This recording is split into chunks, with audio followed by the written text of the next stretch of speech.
భారత్తో ఈ మధ్యనే ట్రేడ్ డీల్ చేసుకున్న అమెరికా తాజాగా రష్యాతో కూడా ఒక భారీ ఒప్పందం చేసుకుందనే వార్తలు వస్తూ ఉన్నాయి. ట్రంప్ అండ్ పుతిన్ ఈ ఒప్పందానికి సంబంధించి సంతకాలు కూడా చేశారని తెలుస్తోంది. ఈ భారీ ఒప్పందం పరిణామాలు ఏ రకంగా ఉండబోతూ ఉన్నాయి? ఈ పరిణామాలని ముందుగానే పసిగట్టిన మోదీ రష్యా నుంచి దిగుమతుల్ని తగ్గించేశారా అంటే ఏమంటారు? ఎస్ అండి, ఏ దేశమైనా తన సెల్ఫ్ ఇంట్రెస్ట్ ని ఫస్ట్ చూసుకుంటది. ఇప్పుడు ఇండియా ఎవరితో సంబంధాలు పెట్టుకోవాలనేది మన నేషనల్ ఇంట్రెస్ట్ డిసైడ్ చేస్తాయి. అందువల్ల విదేశాంగ విధానంలో ఒకటి ఉంటుంది అనమాట. విదేశాంగ విధానం, ఏ దేశ విదేశాంగ విధానమైనా దాని ముఖ్య లక్ష్యం, విదేశాంగ విధానం ముఖ్య లక్ష్యం to protect its own self interest అనమాట, అంతే. అందువల్ల రష్యా తన సెల్ఫ్ ఇంట్రెస్ట్ చూసుకుంటుంది, ఇండియా తన సెల్ఫ్ ఇంట్రెస్ట్ చూసుకుంటుంది. ఇప్పుడు ఇండియా యుఎస్ ట్రేడ్ డీల్ కుదిరినప్పుడు ట్రంప్ చెప్తున్నారు, అక్కడ మార్క్ రూబియో చెప్తున్నారు నిన్న మ్యూనిచ్ సెక్యూరిటీ కాన్ఫరెన్స్ డిస్కషన్ లో ఏమని, ఇండియా రష్యా నుంచి ఆయిల్ తగ్గిస్తానని మాట ఇచ్చింది అని.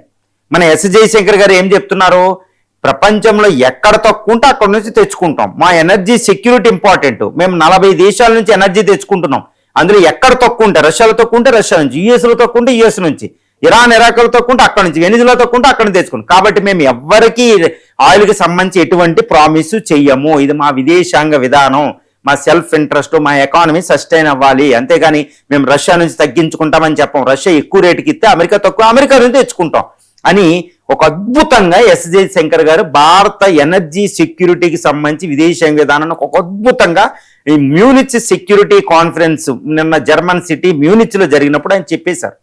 దీన్ని బట్టి ఇక్కడ మనకి ఏంటంటే భారత విదేశాంగ విధానం ముఖ్య లక్ష్యం రష్యా నుంచి ఆయిల్ తెచ్చుకోవడం కాదండి, ఎక్కడ చీప్గా దొరికితే అక్కడ నుంచి తెచ్చుకోవడం. రష్యా మనకు ఫ్రెండ్ అని, ఇంకా అది ఎంత రేటు పెడితే అంతకు మనం తెచ్చుకోము, తక్కువ రేటు ఇచ్చింది కాబట్టి తెచ్చుకున్నాం. అందుకే 33% దిగుమతులు రష్యా నుంచి అయ్యాయి. అంతకుముందు ఎప్పుడు అంత నుంచి లేవు, రష్యా నుంచి కేవలం 8% ఉండే. ఇప్పుడు రష్యా రేటు పెరగబోతుంది, రష్యా ఆయిల్ రేటు. ఎందుకు అంటే ఇప్పుడు United States of America president Donald Trump, Russian president Vladimir Putin ఒక ఒప్పందం మీద సంతకం చేశారని తెలుస్తుంది. అది ఇంకా బయటకు ప్రకటించలేదు, కానీ బ్లూంబర్గ్ పత్రిక ప్రకటించబోతున్నారని చెప్తుంది. అదేంటి, ఉక్రెయిన్ యుద్ధంని విరమించజేయడానికి రష్యా మళ్ళీ అమెరికాలో ఒక ఒప్పందం చేసుకుంటున్నాయంట. అదేంటి, డాలర్ ఒప్పందం. అంటే ఏంటి, ఇప్పుడు ఉక్రెయిన్ యుద్ధం మొదలైన తర్వాత అమెరికా ఆంక్షలు విధించడం వల్ల రష్యా స్విఫ్ట్ అనే ఒక ఫైనాన్షియల్ సిస్టమ్ నుంచి బయటకు వచ్చింది. మళ్ళీ అందులోకి వెళ్ళాలంటే రష్యా డాలర్ని యాక్సెప్ట్ చేయాలి. ఇప్పుడు రష్యా యొక్క ఎక్కువ ట్రేడు చైనీస్ కరెన్సీ యువాన్ రెన్బిన్బీతోను, తర్వాత ఇండియా రూపీ రూబిల్ ట్రేడ్ జరుగుతుంది. ఎందుకంటే డాలర్ నుంచి దాన్ని తరిమేశారు, ఎక్స్పెల్ చేసేశారు. ఇప్పుడు పుతిన్ మళ్ళీ ట్రంప్ ఒప్పందం చేసుకుంటే రష్యా యుఎస్ డాలర్ని యాక్సెప్ట్ చేస్తుంది, యుఎస్ కూడా దాన్ని స్విఫ్ట్ ఫైనాన్షియల్ సిస్టమ్ని ఇంక్లూడ్ చేస్తుంది. దీనివల్ల రష్యా ఆయిల్ రేటు మళ్ళా పెంచుకుంటుంది, తగ్గించాల్సిన అవసరం లేదు. కాబట్టి ఇది ముందే పసిగట్టారనుకుంటే నరేంద్ర మోడీ గారు పసిగట్టి ఇండో యుఎస్ ట్రేడ్ డీల్ కూర్చుని వెనిజులా ఆయిల్కి ఓకే చేసుకుని ఇంకా ఆయిల్ వేరే దేశాల నుంచి పెంచుకుంటారు, అందుకే సైలెంట్గా. అంతేగాని రష్యా ఆయిల్ రేటు మళ్ళీ పెరగబోతుంది. రష్యా మన కోసం ఏమి తగ్గించలే, రష్యా తన కోసం ఆయిల్ రేటు తగ్గించింది, అమ్ముకోవడానికే, గుర్తుపెట్టుకోవాలి. అది చాలా విలువైన ఆయిల్ అది, కానీ మనకి తగ్గించింది అంటే రష్యా అమ్ముకోవడానికి లేదు. ఇప్పుడు రష్యా అమ్ముకోవడానికి ఉంటుంది, మళ్ళీ డాలర్ యాక్సెప్ట్ చేస్తే పుతిన్ ట్రంప్ ఒప్పందం కుదిరిపోయి ఉక్రెయిన్ యుద్ధం ఆగిపోతే అది కుదుర్చుకుంటుంది. మళ్ళీ Russia oil as it is international రేట్కి వెళ్ళిపోతుంది, బ్రెంట్ క్రూడ్ ఆయిల్ ధర ఇది బ్యారెల్. అప్పుడు రష్యా ఆయిల్ చీప్గా ఉండదండి, వెనిజులా ఆయిల్ చీప్గా ఉంటుంది. కాబట్టి ఇండియా రష్యా ఆయిల్ మీద మనకి ఎటువంటి కమిట్మెంట్ లేదు, ఎక్కడ తక్కువ ఉంటే అక్కడ నుంచి తెచ్చుకుంటున్నామని ఎస్ జయశంకర్ గారు ఫస్ట్ నుంచి చెప్తున్నారు మోడీ గారు.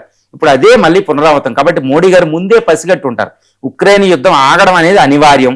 ఉక్రెయిన్ యుద్ధం ఆగితే మళ్ళీ రష్యా మళ్ళీ యాజ్ ఇట్ ఈజ్గా రేట్లు పెంచుకుంటుంది, అందరికీ ఎలా ఉందో ఆ రేటు పెంచుకుంటుంది. కాబట్టి ఇండియా అక్కడ నుంచి తెచ్చుకోలేదు. కాబట్టి ఇండియా రష్యా మీద ఆధారపడడం మంచిది కాదని ఒక ఇంగిత జ్ఞానం, ఒక అద్భుతమైన కామన్ సెన్స్తో ఇండియన్ ఫారిన్ పాలసీ ఉంది.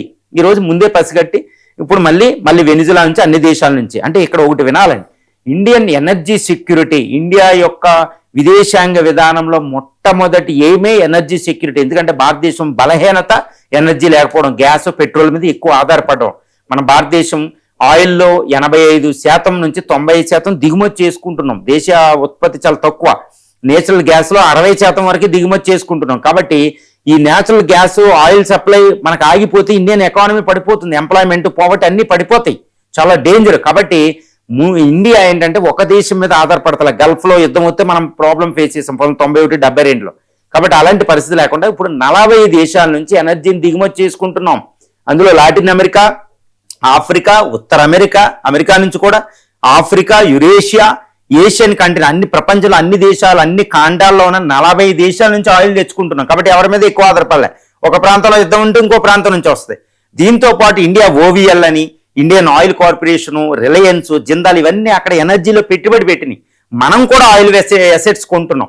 ఈ విధంగా ఒక అద్భుతమైన ఎనర్జీ సెక్యూరిటీ, ఎనర్జీ ఇండిపెండెన్స్ అనే దానితో మనం ముందుకెళ్తున్నాం. కాబట్టి రష్యా ఆయిలా, వెనిజులా ఆయిలా, అమెరికా ఆయిలా చూడం. మనం ఎక్కడ తక్కువ ఉంటే అక్కడ చూస్తాం. ముఖ్యంగా మన విదేశాంగ విధాన లక్ష్యం మన ఇంట్రెస్ట్లు ప్రొటెక్ట్ చేసుకోవడం. కాబట్టి రష్యా ఆయిల్ మళ్ళా పెరగబోతుంది అనేది పసిగట్టి ఈ రోజు మోడీ గారు ఇది తీసుకున్నారు. ఒక అద్భుతమైన నిర్ణయం. దీని విషయంలో పుతిన్ గారు కోప్పడవలసిన అవసరం ఏం లేదు. మనం పుతిన్ గారికి ఎప్పుడు చెప్తాం, నువ్వు తక్కువ కిత్తే కొనుక్కుంటున్నావు, నువ్వు సమానంగా పెంచితే నీ దగ్గర కొనుక్కోం. కాబట్టి రష్యా అందరూ భయపడతారన్నమాట. రష్యా నుంచి ఆయిల్ తగ్గించేస్తే ఇండియా రష్యాకి సంబంధాలు పాడైపోతాయి, పుతిన్ కోపగించేస్తారు, ఏమైపోద్ది అని అనుకుంటున్నారు. ఏమీ కాదు. ఎందుకంటే ఇండియా ఎప్పుడు చెప్తుంది, పుతిన్ గారు కూడా తెలుసు, రష్యాకి బాగా తెలుసు, ఇండియా ఎక్కడ తక్కువ దొరికితే అక్కడ కొనుక్కుంటుంది. కాబట్టి ఆయిల్ కొన్నంత మాత్రాన పుతిన్ కోప్పడేది లేదు, రష్యా భారత్ సంబంధాలు పోయేది లేవు. ఆయుధాల విషయంలో కూడా అంతే, ఎక్కడ బాగుంటే అక్కడ కొనుక్కుంటాం. అంతేగాని మేము ఇది కొంటామనే కమిట్మెంట్ రష్యాతో ఏమీ లేదు. అలానే రష్యా భారత్ సంబంధాలు వీటన్నిటికీ అతీతంగా అద్భుతంగా ఉంటాయి అన్నమాట. ప్రాబ్లం లేదు. ఇక్కడ పుతిన్ ట్రంపా ఈ రష్యా ఆయిల్ విషయంలో ఎటువంటి కమిట్మెంట్ లేదు కాబట్టి ఏం ప్రాబ్లం లేదు.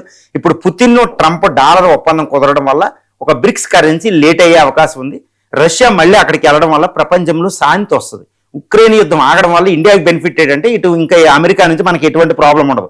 ఎక్కడి నుంచి ఆయిల్ కొనుగోలు, ఎక్కడ ఇలాంటి విషయాలు ఉండదు, ఒత్తిళ్ళు ఉండవు. కాబట్టి ఉక్రెయిన్ యుద్ధం ఆగడం వల్ల ఇండియా గ్రోత్ రేటు ఇంకో 1% పెరిగింది. డాలర్ కరెన్సీ ఇప్పుడు మనకేం అవసరం లేదు. డాలర్ ప్రైస్లోకి బ్రిక్స్ కరెన్సీ అనేది మనకు అవసరం కాదు, చైనాకు అవసరం. మనకు ఇప్పుడు ప్రస్తుతం అవసరం లేదు. డాలర్ డామినెన్సే ఉండాలి. ఈ బ్రిక్స్ కరెన్సీ వచ్చిందని కదా చైనా డామినెన్స్కి దారి తీస్తుంది, నేను చాలాసార్లు చెప్పాను. కాబట్టి ఇప్పుడు డాలర్ స్థానంలోకి బ్రిక్స్ కరెన్సీ రావడం లేట్ అయినా భారతదేశానికి ప్రాబ్లం లేదు. ఈ ఒత్తిడులు తగ్గిపోతాయి. ఇంకా ట్రంప్తో మనకి ఎటువంటి ప్రాబ్లం ఉండదు రష్యా ఉక్రెయిన్ యుద్ధం ఆగడం వల్ల. సో ఒక అద్భుతం అంటే పుతిన్ ట్రంప్ డాలర్ ఒప్పందం చేసుకోవడం వల్ల, మళ్ళీ జనజీవన స్రవంతిలోకి రష్యా రావడం వల్ల ఇటు రష్యా భారత్ సంబంధాలు, రష్యా అమెరికా సంబంధాలు మెరుగుపడతాయి. ఇంటర్నేషనల్ ఆయిల్ ఎక్కడి నుంచి అయినా తెచ్చుకోవచ్చు. భారత్ వృద్ధి రేటు కూడా పెరుగుతుంది. గ్లోబల్ శాంతి అంటే ప్రపంచంలో శాంతి ఉంటేనే భారతదేశానికి శాంతి. ప్రపంచం డిస్టర్బెన్స్ లో ఉన్నప్పుడు భారతదేశం శాంతిగా బతకలేదు. అది ఒక అద్భుతం జరగబోతుంది. ఇది మంచిదే జరగబోతుంది. అంతేగాని రష్యా భారత్ సంబంధాలకు ఎటువంటి ప్రాబ్లం లేదు ఇక్కడ.